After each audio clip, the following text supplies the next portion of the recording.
Penúltimo episódio de Kaiju Number 8 e que final foi esse? Depois de um episódio com um design e uma animação que dessa vez realmente estava meio capenga, tudo bem porque a história ganhou uma dramaticidade bem interessante depois de uma temporada com bastante humor, ação, inimigos aqui e ali. Agora o protagonista realmente trouxe uma grande virada. Ou será que não é mais ele? Oi, eu sou a Gabi Xavier e dessa vez finalmente consegui chegar no nosso Sabaiju. Pra você que não sabe, é o nosso sábado para comentar Kaiju número 8 ou Number 8 ou Hachigo, como você quiser chamar. E agora a gente vai falar de penúltimo episódio, episódio 11. Termina a semana que vem, infelizmente, a nossa rotina de Sabaiju. Mas calma que vão continuar saindo vídeos por aqui. Segura na minha mão, não soltem, vocês sabem como tá difícil, mas eu sempre volto. E comentando do episódio de hoje, gente, realmente eu defendi a temporada, eu não acho que, frente a uma história que pra mim, por exemplo, é super positiva, a gente deva supervalorizar ou desvalorizar traços, animação, mesmo que não tenha sido em nenhum momento o suprassumo dos animes nestes quesitos. Mesmo assim, pareceu dar um destaque muito maior neste penúltimo episódio apenas no final, e o restante de diálogos, pequenas transições, movimentações, a gente viu uma qualidade mais abaixo. Estou comentando só para situar quem já notou o que pode ser comum numa produção que tem um orçamento X limitado e eles escolheram colocar no tempo e no dinheiro que eles tinham o foco em episódios como o anterior, no final deste com certeza, no próximo que será também impactante, e a minha experiência não foi prejudicada por isso. Só pela primeira vez foi algo que eu notei e conscientemente notei e não consegui deixar pra lá durante o episódio, mas nada demais. Se te incomodou, comente aqui embaixo que eu quero saber. Mas o episódio foi exatamente após a captura do Kafka, Hibino Kafka, ou Kaiju número 8, pela própria Mino, seu próprio esquadrão. E eu brinquei no vídeo passado, que foi nessa semana, pra quem não assistiu, por que essa organização como um todo, a Força de Defesa, não enxerga primeiro que eles precisam estudar porque tem seres humanos que estão aparecendo como Kaiju e não apenas destruindo, matando, eliminando ou escondendo, que aí sim eu acho que é necessário, para transformá-los em armas especiais numeradas, como a gente viu neste episódio. Porque algo tá claramente acontecendo. É o segundo relato confirmado de um ser humano que se transforma em Kaiju. Mesmo que eles não acreditassem que o Kafka era um ser humano por essência, eles tinham que entender o que estava acontecendo. Pega uns depoimentos, vê quem anda com ele, tenta entender como essa transição aconteceu. Se for um Kaiju mentindo, paciência, lidem com ele. Mas eu acho que valia a pena tentar. Só que o episódio deixou claro que a divisão 3 do Kafka, especialmente a Mina, não estavam ali contra ele. Pessoas ali foram defendidas, inclusive no episódio passado, o momento que o Kafka se denunciou foi para defender todos sem pensar. Por mais que a posição dele como um Kaiju seja assustadora, algo a se desconfiar, com certeza precisa de cuidados, quem lutou ao lado dele todo esse tempo, treinou e foi salvo e correram perigo juntos, não estão contra ele, pelo menos não no lado privado, porque em público, principalmente a capitã daquela divisão, a Mina, precisa mostrar respeito a todas as ordens hierárquicas e, é claro, o desejo de ser contra Kaijus sempre. O Kafka não faz nenhuma objeção, ele não tenta fugir, ele tem uma força gigantesca para parar qualquer tipo de amarra, utensílio metálico, equipamento que estivesse o prendendo em tese, mas ele não faz resistência. Isso porque ele está tentando não só colher as consequências dos seus atos, mas também numa esperança de ser salvo, de reconhecerem que ele é um ser humano como ele sabe que ele é. Ou será que não é mais tanto assim? Porque o final do episódio traz um elemento diferente a mais. A gente vê no início ali o quartel general, especialmente o pai da Shinomiya, Isao Shinomiya, que é o diretor-geral de tudo, da Força de Defesa, que tá ali comandando a reunião e as decisões do que farão com este cara barra Kaiju agora, todos ali em voz unânime, eles são contra a permanência ou a continuidade da existência deste inimigo, que eles enxergam plenamente como um Kaiju, porque se transforma em Kaiju, tem força de um Kaiju, mesmo que consiga mostrar agora essa fala e persona, jeito de um humano, para eles não tem discussão. Nem quando a Shinomiya mais à frente vai enfrentar o seu pai, o que a gente sabe que é uma coisa, uma força muito diferente para ela, porque ela nunca teve coragem, ela nunca teve esse amor, ela só teve cobrança e colocada para ser a melhor dentro da força de defesa e nunca ter falhas, nunca recebeu um parabéns, um aconchego. Ela não tem essa livre via para conversar com seu pai de sentimentos ou mesmo abrir o porquê ela realmente acredita no Kafka.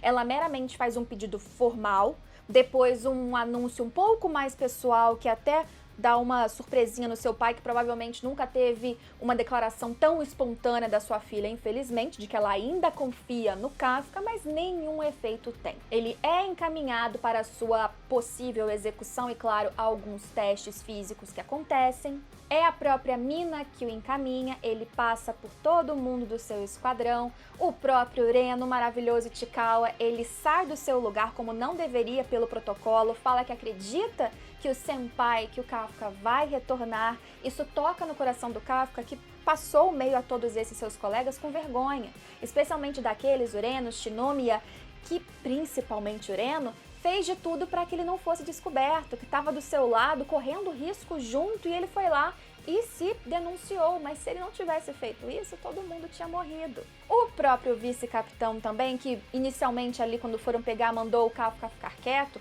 é para que o Kafka não falasse demais, para que o Kafka não se denunciasse, porque ele faz uma salvação que não era para Mina, como ele disse, não, era pro Kafka, porque todo mundo ali deve um respeito e também uma gratidão a ele. E a Mina diz isso dentro do camburão, que não tem nenhuma câmera filmando. A Mina deixa o Kafka falar um pouco mais pessoalmente, perguntar se ele ainda pode sonhar em estar ao lado dela, e ela, pela primeira vez, uma das únicas vezes, se desarma e diz sim. E ele chora copiosamente, emocionalmente. Ela confia nele com certeza, mas agora a gente já não sabe, nem a Shinomiya, se ele é digno de confiança, porque tem um kaiju ali dentro que agora parece que não tá mais tão adormecido assim. O restante do episódio, ele mostra tanto o que acontece com o Kafka, que a gente fala mais à frente, que é o estopim de tudo, né, que chega até o final bombástico, que eles cortam no meio de propósito, e também o lado de quem ficou na divisão 3, e agora os destaques, os garotos, incluindo o Reno, que são os mais fortes, eles seriam redirecionados para outros esquadrões, inclusive divididos para que eles fossem forças contra os prováveis Daikaijus, kaijus mais perigosos que podem surgir, como estão surgindo, numa sequência que parece quase organizada. E mesmo assim, cada um deles está buscando a sua forma de ajudar o Kafka. Reno, na minha visão, continuando a sua missão, continuando na força de defesa, já que o Esquadrão 3 agora está meio que sem possibilidade de trabalhar os recrutas, já que aquela base foi destruída. Se ele continua, seja onde for, é mais proximidade, é mais chance dele estar dentro da organização e também ajudar o Kafka de alguma forma, ficando mais forte também. Mesmo aquele que achavam que era mais frio, seguia regras porque participou de exército, não. Ele vai atrás de um contato, de alguém que ele conhece, para conseguir falar com um outro que talvez consiga mexer os pauzinhos para ajudar o Kafka. O outro fica lá olhando no seu celular os contatos importantes que ele tem também, pensando provavelmente o que ele pode fazer, e todos têm essa vontade de alguma maneira de tentar fazer algo. É legal que o episódio, por consequência, claro, a própria história inicialmente original, traga esse paralelo de que os outros que ficaram também vão remoendo esse luto, essa falta do que se foi. Eles têm essa ideia de coletivo do esquadrão que estava sempre sobrevivendo, todos contra todas as probabilidades, que estão sempre lutando juntos, e o Kafka faz parte deles. Antes, como aquele tio engraçadinho, tio com 32 anos, isso ainda me deixa um pouco ofendida, mas que era mais fraco que os outros, mas tinha dicas importantíssimas, valiosas para achar pontos fracos, que se colocava na frente para ajudar, mesmo que achassem que ele não tinha capacidade disso. E agora, como um kaiju, também é importante, não só por tudo que ele já foi e era antes disso ser revelado, mas também por quanto ele ajudou como kaiju. Por outro lado, quando a gente vê o que estava acontecendo com o Kafka, sempre essa sua necessidade de mostrar que é um ser humano permanece na sua cabeça, de tentar agir naturalmente quando vão falar com ele. E, infelizmente, o diagnóstico, a escolha já estava feita muito antes da Shinomiya chegar para falar com o pai dela, muito antes do Kafka tentar fazer qualquer proximidade ou demonstração de humanidade, porque eles fizeram exames, um raio-x provou que ele tinha um núcleo de kaiju que a gente já sabia, o que Hoshina, que lutou com ele, já sabia, um núcleo que inclusive estava ali se disfarçando de coração, o que deixa Shinomiya chocada, mas ainda esperançosa, só que agora a gente vê que esse núcleo não estava tão adormecido, pelo menos do lado de kaiju, como a gente pensava. O general Shinomiya chega para fazer a execução.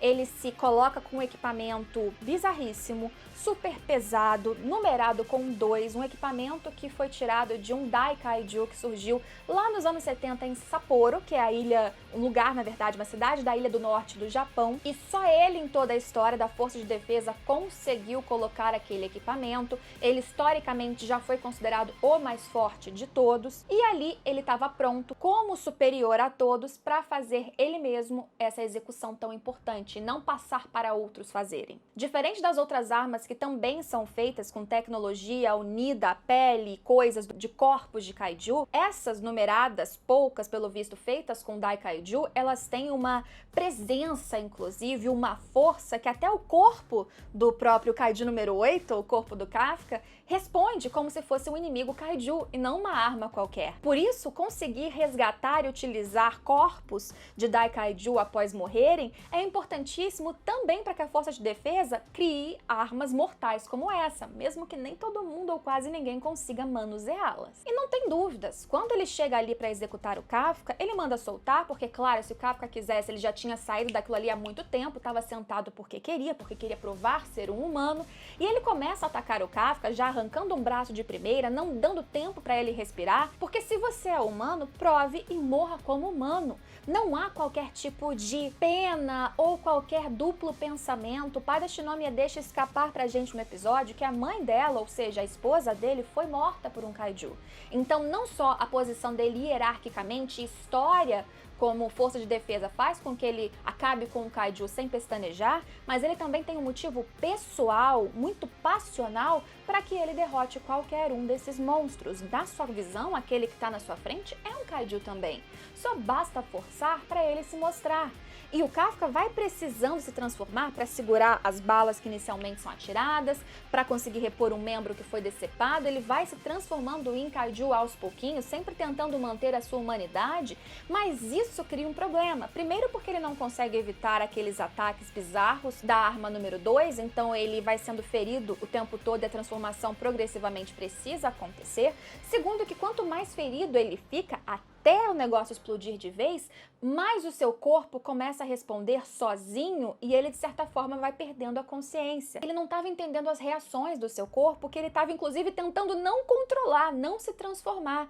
O corpo reagia como alguém que estava sendo ameaçado por um outro kaiju. Quanto mais ele só fugia de apanhar e não conseguia evitar esses golpes, mais o seu corpo ia entrando num instinto de defesa e também agora de ataque, naturalmente, sem controle do seu hospedeiro, do Kafka. Diferente dos outros humanos, por exemplo, que a gente viu o kaiju número 9 dominando, o Kafka ainda era um nessa simbiose de kaiju e humano que controlava o seu corpo, as transformações, os ataques dele como kaiju, inclusive, mas ali não deu certo. Talvez por uma junção dele ser muito atacado, estava sofrendo um ataque frontal na sua visão ali, instinto de um outro kaiju fortíssimo, o corpo se prepara num upgrade como a gente nunca viu para um ataque frontal, só que na sua frente não tá um kaiju, tá um ser humano, inclusive o pai da Shinomiya, que tá ali assistindo desesperado esse final, que aí sim a gente teve uma transformação belíssima, teve um momento em que o brilho assustador do protagonista com um grito mais gutural